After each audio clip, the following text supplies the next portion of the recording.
मेरे मित्रों नमस्कार। मन का प्रोग्रामिंग आज हम आप सबके समक्ष बता रहे हैं कि मन का प्रोग्रामिंग किस प्रकार होता है। कंप्यूटर में भी उसके प्रोग्रामर ने जैसा प्रोग्रामिंग किया होगा उसी तरह से कंप्यूटर काम करता है। ठीक उसी प्रकार हमारे अर्ध जागृत मन का जैसा प्रोग्रामिंग किया होगा उसी तरह से वह भी काम करेगा। कंप्यूटर की तरह अर्ध जागृत मन भी स्वतंत्र रूप से अपने आप कार्य नहीं कर सकता, उससे प्रोग्रामिंग करना पड़ेगा। खास परिस्थितियों में भी उसे खास तरीके से कार्य करने के लिए कमांड देना पड़ेगा। खास तरीके से ही कार्य करने की उसे आदत डालनी पड़ेगी।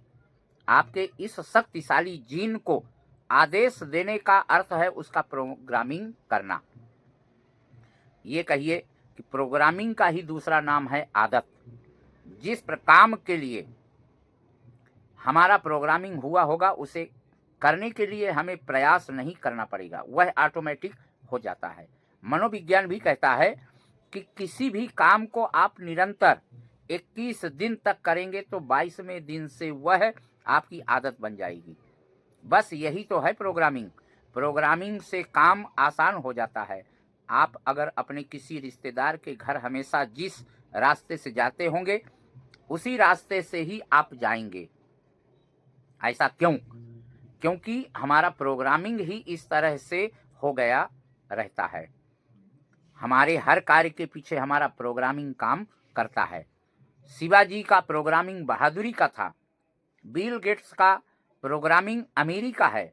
गुस्सैल लोगों का प्रोग्रामिंग गुस्से का होता है। छोटी छोटी बात पर नाराज होने का भी प्रोग्रामिंग होता है, आदत होती है। गरीबी का भी एक प्रोग्रामिंग होता है। तंदुरुस्ती का भी एक प्रोग्रामिंग होता है।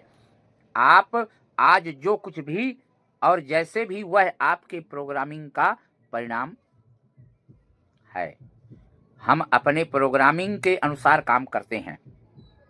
असफलता का भी प्रोग्रामिंग असफलता की ओर ले जाने वाले काम करते हैं, जबकि सफलता का प्रोग्रामिंग हमें सफलता की ओर ले जाने वाला काम करवाता है।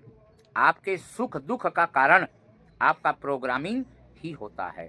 अर्ध जागृत मन का प्रोग्रामिंग जिस तरह से होता है उसी तरह की परिस्थिति में भी हमें जीना पड़ता है। अगर अर्ध जागृत मन की शक्ति भरपूर उपयोग करना है तो हमें प्रोग्रामिंग को समझना पड़ेगा।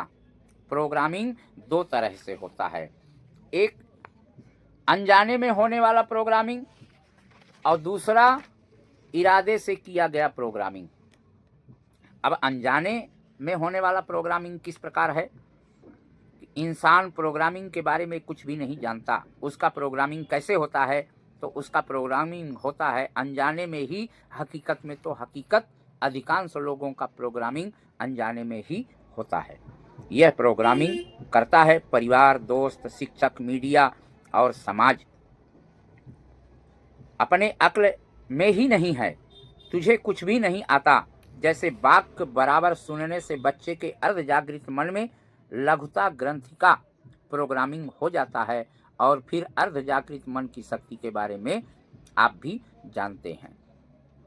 समाज में सब बुरा ही चलता है। जैसे बातों के प्रचार प्रसार से इंसान में भ्रष्टाचार का प्रोग्रामिंग हो जाता है। एक दो बार छोटी मोटी रिश्वत लेने के बाद उसके लिए ये सारी बातें सहज हो जाती हैं। अनजाने में गुस्सा करने के कारण कभी कभार परिणाम मिलने पर गुस्से का प्रोग्रामिंग हो जाता है। अनजाने में ही जिनमें बचपन से ही बहादुरी, खुशी, प्रसन्नता और उदारता का प्रोग्रामिंग होता है वे बड़े होकर सुखी और समृद्ध बनते हैं। हम जो सुनते हैं, बोलते हैं और देखते हैं वे सारी बातें हमारे अर्ध जागृत मन का प्रोग्रामिंग करती हैं। देखते हैं, बोलते हैं और सुनते हैं, उस पर अगर जागृत नहीं होंगे तो अनजाने में ही अनचाहा प्रोग्रामिंग हो जाता है। आपको ऐसे असंख्य लोगों को मुलाकात हुआ होगा और मिलेंगे भी जो लायक, काबिल, होशियार, निष्ठावान और कर्मशील होने के बाद भी विकास के बदले संघर्ष कर रहे होंगे। ऐसे क्यों? क्योंकि अनजाने में ही उनमें संघर्ष का प्रोग्रामिंग हो गया है। अगर अनजाने में हुआ प्रोग्रामिंग अगर सकारात्मक हो तो चिंता करने की बात कोई नहीं होती है, उसे बदलना पड़ेगा। अगर हमारा प्रोग्राम सकारात्मक हो तभी भी अधिक सफलता, सुख और शांति की प्राप्ति के लिए और जिंदगी को सार्थक बनाने के लिए मन का नए सिरे से प्रोग्रामिंग करना चाहिए। अब इरादे से किया गया प्रोग्रामिंग, अनजाने में हुआ प्रोग्रामिंग अगर आपको स्वीकार ना हो तो आप उस पर नया प्रोग्रामिंग कर सकते हैं। आप स्वयं ही कर सकते हैं और करना ही चाहिए। आप जो प्राप्त करना चाहते थे वह नहीं मिला तो उसका कारण अनजाने में हुआ आपका प्रोग्रामिंग है। उस पर नया प्रोग्रामिंग करेंगे तो पुराना प्रोग्रामिंग अपने आप मिट जाएगा। आप जिंदगी में जो परिस्थिति चाहते हैं उस दिशा में ही देखना, बोलना और सुनना शुरू कर दीजिए। आपका प्रोग्रामिंग इरादे से बदल जाएगा। आप जो चाहते हैं उसके ही विचार, दृढ़ मान्यताएं और सकारात्मक भावनाओं द्वारा प्रोग्रामिंग में चालू रखें तो प्रोग्रामिंग का दृढ़ीकरण अवश्य होगा। ऐसा प्रोग्रामिंग होगा तो सफलता या समृद्धि के लिए संघर्ष नहीं करना पड़ेगा। सफलता और समृद्धि के लिए पहले से प्रोग्राम सेट करना पड़ेगा। आपका अर्ध जागृत मन उस दिशा में संजोगों का निर्माण करेगा, आपके लिए अवसर पैदा करेगा, सही समय पर सही जगह से मदद मिलेगी, आपको मन काम करने की शक्ति मिलेगी। आप काम में अपना श्रेष्ठ प्रदान करते हैं और साहजिक रूप से सफलता, सुख और समृद्धि प्राप्त करते हैं। यही अनजाना प्रोग्रामिंग और इरादे से किया गया प्रोग्रामिंग में दोनों में यही अंतर है, जिसे माइंड पावर टेक्निक्स कहते हैं। इस टेक्निक्स की मदद से अर्ध जागृत मन का व्यवस्थित और आयोजित प्रोग्रामिंग होता है। ये माइंड पावर टेक्निक्स कहलाता है।